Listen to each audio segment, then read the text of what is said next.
Thank you all for your patience. Sorry for the delay. But so welcome. Thank you for being here. We'll get started with our coalition bargaining session number 3. And we have a presentation to go through. I think we have some new faces here, so if we could quickly go around the room just to acknowledge who you are. And there's Mr. Brenner, so perfect. So we'll start with you, Jesse.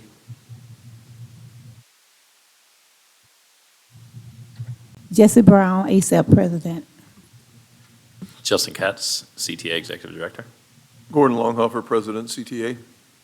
Heather Frederick, Chief Financial Officer. Nancy Bolton, Director, Risk and Benefits Management. Tim Kubrick, Chief of Human Resources. Jermaine English, Manager, Labor Relations. Caitlin Shaw, HR Specialist, Labor Relations. 10, Assistant General Counsel, Office of General Counsel. B. Danielle Williams, Senior Attorney, Office of General Counsel. Chad Aubrey, School Police, PBA. Officer Lepore, School Police, PBA. Carol Session, School Police, PBA. Right. And online, we have Mr. Brenner from SEIU and ASOP. Thank you all for being here. We'll get started with our presentation, and as we go through, if you have questions, feel free to ask. Okay, so just welcome everybody here. This presentation is going to be fairly quick because we don't have much new information from our last meeting. So we're going to briefly go over just a health plan recap, just the past 10 years, just a reminder of the health of the health plan, give an overview of where we are, performance to date, looking at our health claims, and going over the rate options, the option 1 and 2 that we provided in the last meeting, the red line changes, some really minor changes to the articles, and then at that point can just open it up for discussion. So recapping the health plan, and we've talked about this in the past as well, our health plan has operated at a break even or slight surplus since plan year 2012. So 2012 through plan year 2020. And then what happened, we know, in calendar year 2020 is COVID. And that is when we started to see an increase in our health claims. And we're not seeing a proportional decrease in those health claims back to those pre-COVID levels. We've had no increases in our premiums for a decade. The last 2 years, though, in plan year 21 and 22, we had a shortfall in the plan of $56 million. So that means the actual health claims have exceeded the premiums brought in by $56 million combined over those 2 years. We've been able to utilize our ESSER funds, those federal ESSER monies, to offset $45 million of the $56 million shortfall that we've had. We were hoping by utilizing the ESSER funds to cover those COVID-related claims, we would start to see the health claims come back to those pre-COVID levels, but they're not. We did see a slight decline last year, but if you actually look at the average claim per employee, it's actually increasing. So and there have been, like I said, no increases in premiums for the last 10 years. If you look at the high option plan, the last plan design change was in 2019. When you look at the low option plan, there's been no premium increase and no plan design increase in the last 10 years. The plan actuary is recommending an increase of $50 million. As a district, we are recommending an increase of $30 million in the health plan, which is below what the actuary is recommending. But the actuary is basing their recommendation on national trends. Pre-COVID, our health plan has always trended lower than the national plan, than the national rates. But looking at 2023, unfortunately, we tend to be trending towards those national levels. You can see that we added in June, so that is the one change in the presentation that we had from last year, and our total claims are $21 million. That is, nearly $3 million more than the same month in 2022. And we had, if you look at May, we were about the same, but then you look at April, and we were up another $4 million over the previous year. So we are still hopeful that we will start to see a decline in those health claims, but we're not seeing them at this point. And when you get into the summer months, I mean, those are usually when we have higher claims, because that's when more employees are utilizing it and going to the doctor.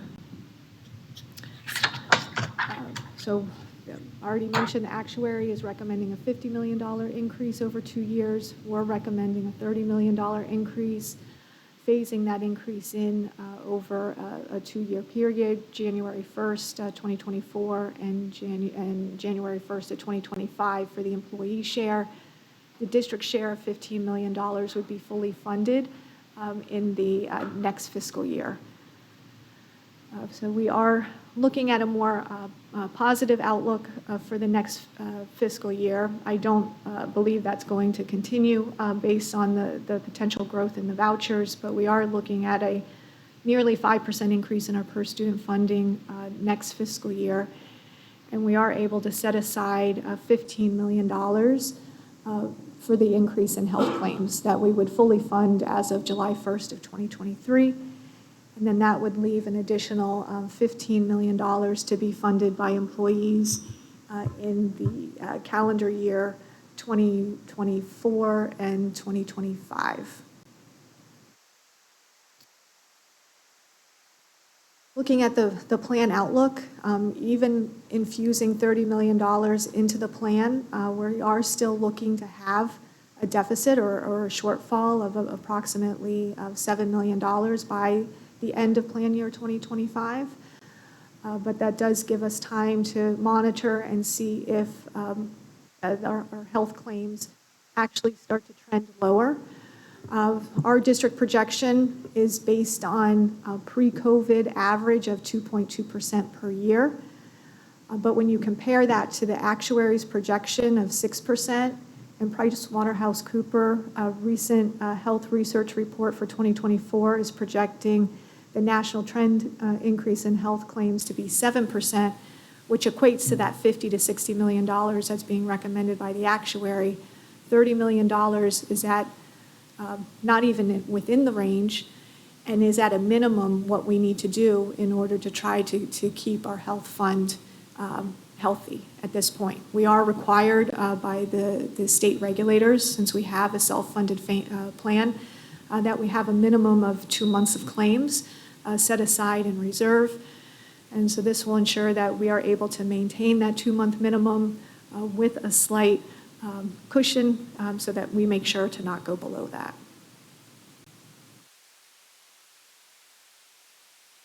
Ms. Bolton is going to just briefly go over the 2 options that we had mentioned in the last meeting for the increases in premiums. Right, so this slide highlights generally option 1 and option 2 based on the $30 million target. And so the employees portion of that, option 1 is just a simple across-the-board increase. In order to reach that target, we would need to increase premiums monthly in the amount of $64 per head or $32 per paycheck, pre-tax. I think that's important to state. So it feels a little less than that, to employee rates with no plan or benefit changes. And then option 2 is a little more complicated, but it sort of looks at the actual cost per tier of coverage. So if I'm an employee, I represent a factor of 1, just myself. If I'm an employee with a spouse, I represent a factor of 2.14 because that other adult, spouses typically trend higher on a health plan, and our plan does also show that spouses are a little pricier than we are in many cases, many years, many months of claims. If I just have a child on the plan, I'm 1.64 factor, and then a full family, 2.87, because kids cost less to insure than adults. And so we first took the rates that exist today and adjusted them by those factors, but that didn't generate enough revenue for us to reach our target. So then we just added dollars to those adjusted targets to reach the $30 million increase necessary for the whole funding of the plan for the district and the employees. And so this model just kind of shows how that looks each month, each pay period, and then it also shows how it's impacted by health rewards. We don't have the majority of us participating in health rewards, so those that begin that finish their, all of their things by next month, by the end of next month, all of their tasks, they would enjoy the $50 a month credit for health rewards, and it would offset the increase if it were to be imposed January 1st. Okay, and then we summarized just simple tweaks that we would need to make to the bargaining agreement itself, just updating dates, and Articles 6A, B, and C would be updated to reflect the monthly contributions for full-time employees once the coalition bargaining team has agreed to a final funding model. And Article Section 8F would just generally memorialize the medical necessity and cost containment programs that we collectively bargained last year, and we implemented that in plan year 2023.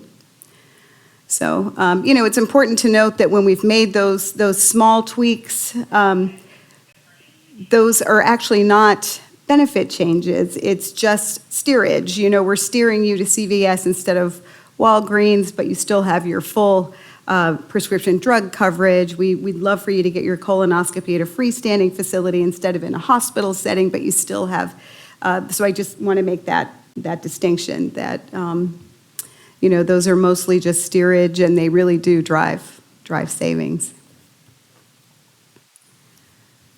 So, next steps?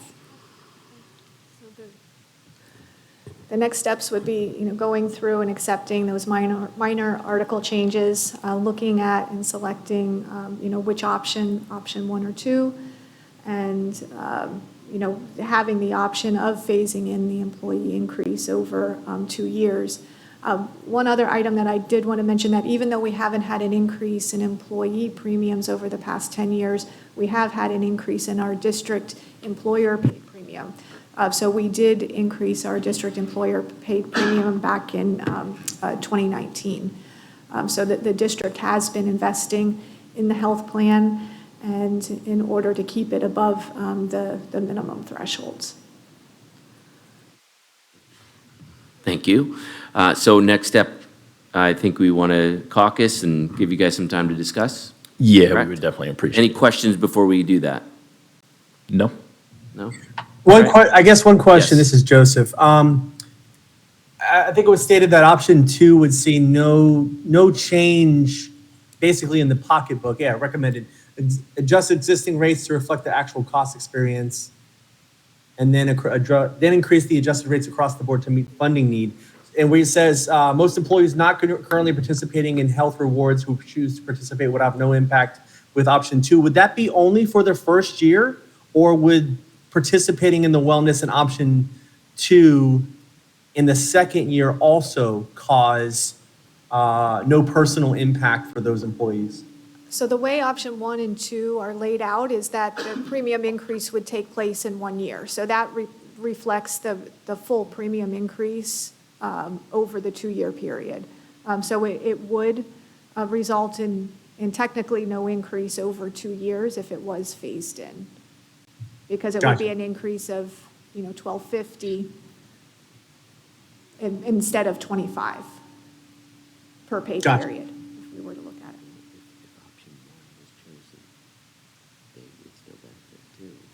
Yeah, I think that might be. Yeah, and for option 1, employees would still benefit too. It would just be a slight increase. It would be offset. It's $25. The benefit for the wellness credit is $25 per pay period, $50 per month. And so in looking at option 1, it's $32 per pay period. So if you had somebody participating in Healthy Rewards that is not participating now, it would only be an increase of $7. So the 32 minus the 25. Gotcha. Thanks. Okay. Any other questions? All right, we will give you a minute to, well, however long you might need to talk, and we'll be outside or in one of the rooms next around here. Oh, you want to go? Oh, you want?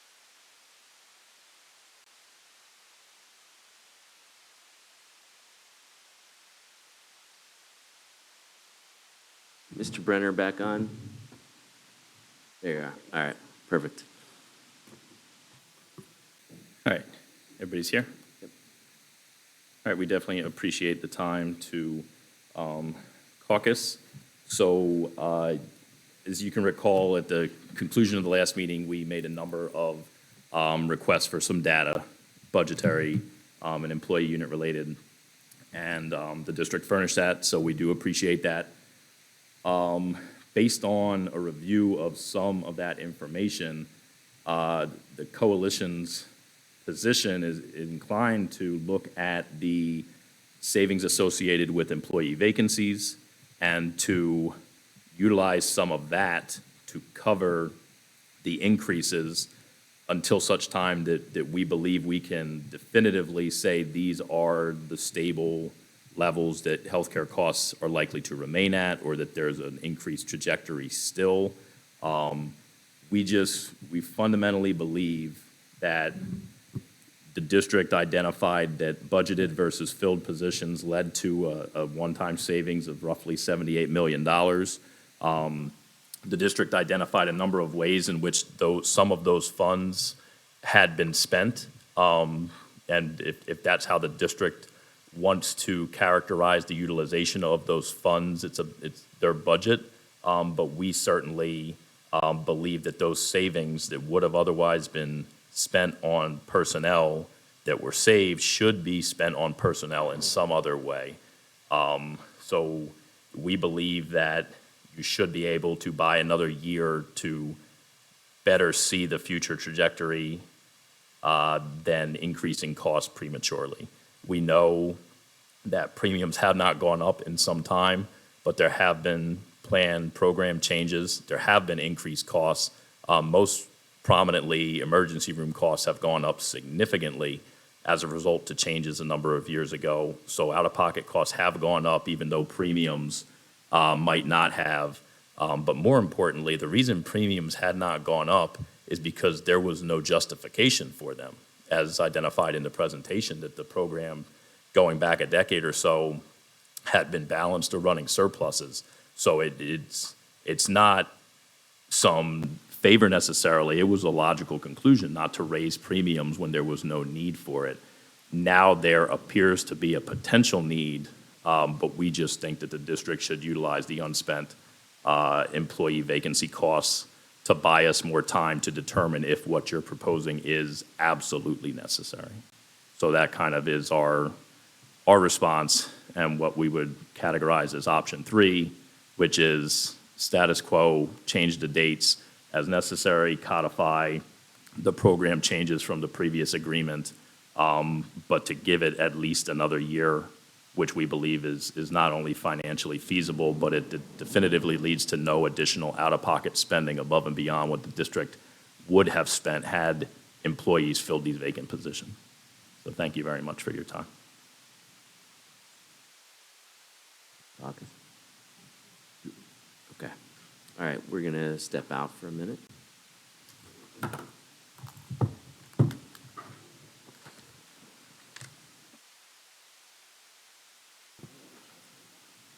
Okay. Thanks, everybody, for waiting. So we just want to go through a few things first. One thing is, the money set aside for lap salary, just so that we're all on the same page and we all have the same information, because I know, Justin, a lot of this information was shared with you. $60 million was set aside for the charter school lawsuit, and that's related to the referendum. So that $60 million going directly to that to cover that lawsuit it will be charged to this year. Other costs, such as substitutes, amounted to $10 million.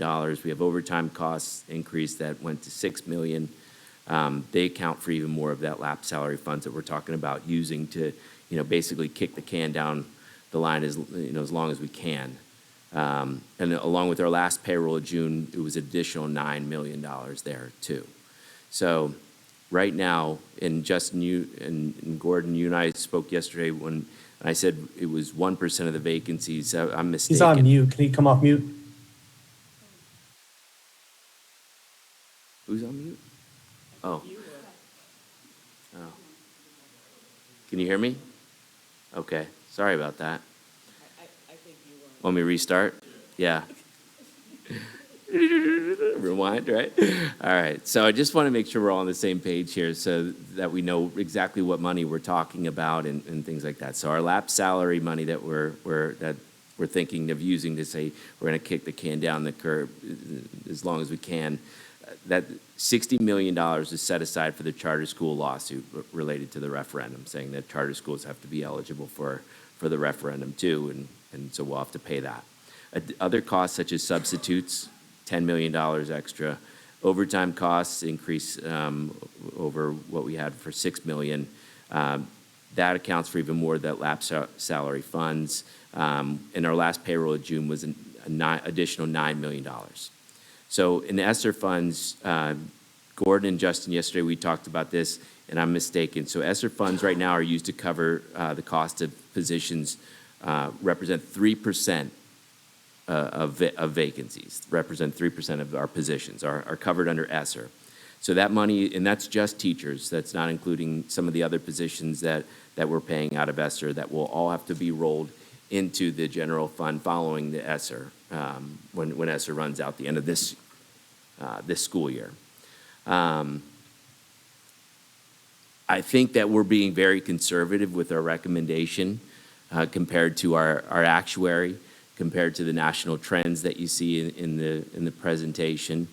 And I get the let's wait and see based on the data in the national trends, though, that in the actuary, there's no indication that these costs are going to return to what they were years ago. Last year, we saw this trend last year, and despite being prompted by our actuary to increase last year, we did the let's wait and see approach, and we made some minor changes to offset some of the costs, but we did the wait and see approach last year.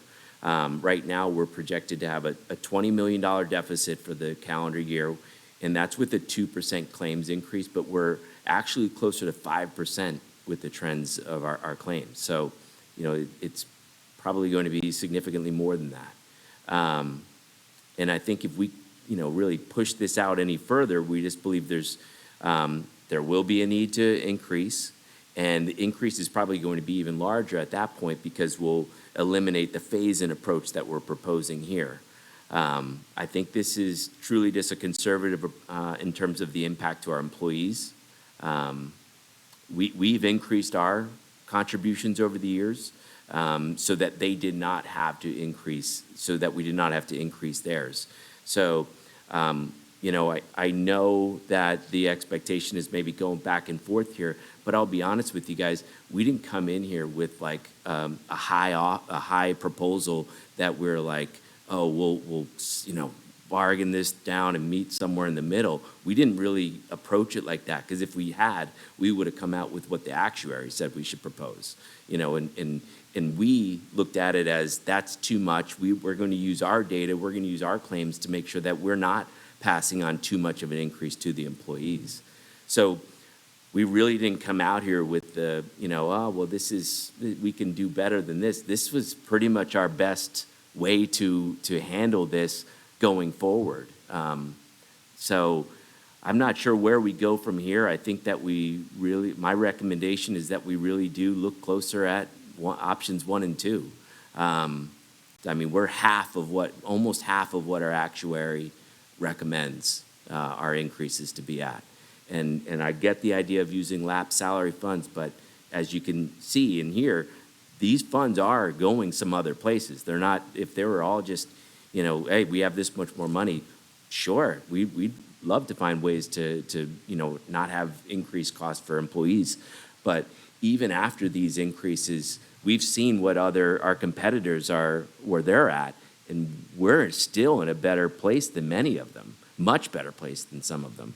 So I'm not really sure where we go from here. And you guys know me pretty well that I'm not coming to the table with like, let's offer the worst thing we can and try to, see where we end up. That's not what this was. This was really, let's do our best to minimize the impact to our employees. And that's the proposal that we have here for you. So I'm not sure where you want to go from here, but that's sort of where we're at. And we don't disagree at all that the proposals that you put forward, we're not inclined to accept them, but by no means are we criticizing them as outrageous. So that, just out of respect, I wanted to make sure I conveyed that. We're inclined to maintain our position. I think last meeting, we'd hammered down what ultimately was for next year the district's ask of like $7 to $8 million. We believe the district can float that based on the savings we identified, if not other places. I'll say personally, I think that there is a broader discussion to be had in the future if the district is inclined to agree with our position, because we have for a number of years, we haven't raised premiums, but we have done program and design tweaks. Some were cost-related, some were availability or funneling people or channeling people to lower-cost options. But I think it's a broader conversation that we can use our quarterly meetings to better dig into solutions if, in fact, your projections prove solid moving forward. And it becomes an inevitability that the district simply says they will not shoulder any additional costs. We truly believe that the idea of cutting benefits or tweaking benefits and elevating costs aren't the only pieces of the spectrum. They're either one end or the other. You raise premiums or you cut benefits, but there is something in between, and it just requires more dialogue, I think, than both sides have lent themselves to, because it is of great consequence to people. It's not insignificant if somebody's premiums go up $700 a year when they only make $55,000 a year. So we would ask the district to look into accepting our position. It's only for 1 year. If we're proven to be wrong and there's some escalating disaster, then we will be revealed to have been wrong and have to come to the table with something more aligned with your views. We fundamentally believe that what the district needs this year, what they have available, lends itself to more time to deliberate and analyze. Yeah. All right, I don't think we have anything else. Heather, anything else to add? I appreciate your position, and we will go back and, have some internal discussions, and I believe our next session is still scheduled, correct? All right, so what date is that? The 29th of August. So our next session scheduled for 29th of August. We'll look forward to seeing you then and revisiting this. All right? Thank you. We appreciate your time.